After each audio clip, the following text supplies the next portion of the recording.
최근에 나온 베타아밀로이드 제거제 레카네맙 같은 경우에는 비용도 많이 비쌀 뿐더러 여러 가지 부작용이 있어서 치매를 예방하는 목적으로 사용하기에는 한계가 있고요. 저희한테 찾아오신 환자분들의 100%가 치료 후에 베타아밀로이드 수치가 감소해서 많은 분 같은 경우에는 72%까지 베타아밀로이드가 감소되는 것을 볼 수 있었습니다.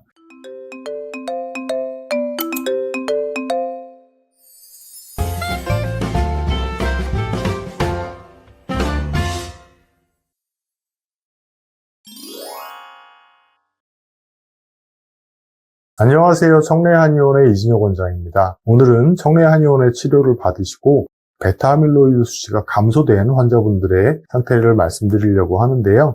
그 전에 베타아밀로이드가 치매에 어떤 영향을 끼치는지부터 먼저 말씀드리는 게 좋을 것 같습니다. 베타아밀로이드는 알츠하이머 치매의 중요한 원인으로 알려져 있지만 정확하게 어떤 식으로 문제를 일으키는지는 아직 잘 모르시는 경우가 많더라고요.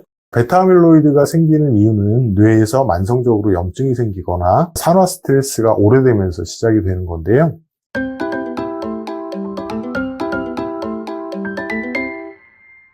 나이가 들면서 산화 스트레스나 만성 염증이 생기기 쉬워지기 때문에 나이가 들수록 베타아밀로이드가 생기기 쉬워진다고 생각할 수 있습니다.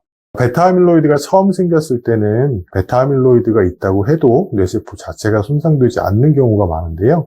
이런 경우가 보통 길면 20년까지 지속이 됩니다. 베타아밀로이드가 틀림없이 있는데 왜 뇌세포가 손상되지 않을까라고 생각하시는 분들이 계실 건데요. 우리 몸에서는 자생력이 있고 자발적으로 세포들을 고치는 힘이 있기 때문에 처음에 베타아밀로이드가 생겼을 때는 베타아밀로이드의 공격에 대해서 뇌세포가 방어하는 힘을 가지고 있습니다. 하지만 당연히 시간이 지날수록 이런 힘들이 점점 약해지게 되고 나이가 들게 되면 결국에는 베타아밀로이드 때문에 뇌세포가 손상이 되게 되는 거죠. 일단 뇌세포가 손상이 시작되면 그때부터는 뇌세포 안에 있던 타우 단백질이라고 하는 단백질이 변형되면서 더 큰 문제를 일으키게 됩니다.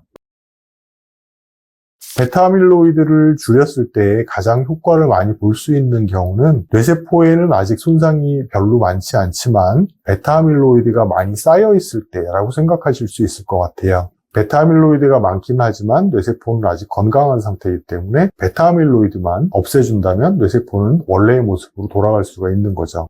하지만 일단 베타아밀로이드 때문에 뇌세포가 손상이 시작된 다음에는 베타아밀로이드를 없앤다고 해도 손상받은 뇌세포들이 다시 원상복귀가 될 수 없기 때문에 치료에 조금 한계가 있을 수 있습니다. 최근에는 혈액 검사를 통해서 뇌에 베타아밀로이드가 얼마나 쌓여 있는지를 알 수 있는 방법들이 개발됐는데요. 이런 방법을 사용하신다면 지금 문제가 없더라도 뇌에 얼마나 베타아밀로이드가 쌓여 있는지를 아실 수 있기 때문에 치매를 예방하는 데 굉장히 효율적이라고 생각할 수 있습니다.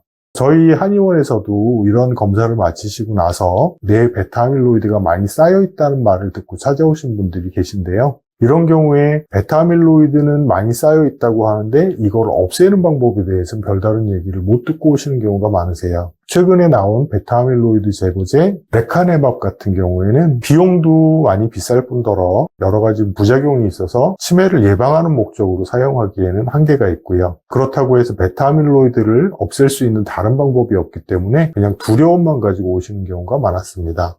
이런 경우에 환자분들을 치료하면서 저희가 통계를 낸 것이 있는데요.